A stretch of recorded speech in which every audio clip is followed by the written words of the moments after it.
Lipimas ant laiptelio.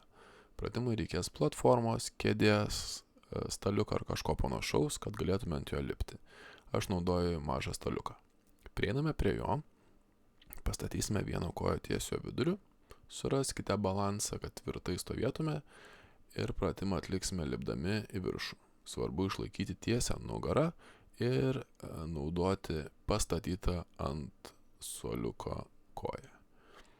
Nesispiriame su užpakalinė koja, o būtent kėlimosi judesys atliekamas iš tos pastatytos ant platformos kojos. Lipame tiesią nugarą ir nesispiriame atgal.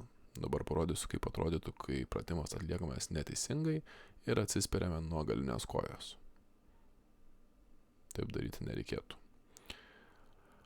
Atlikę su viena koja, tą patį darysime ir su kita.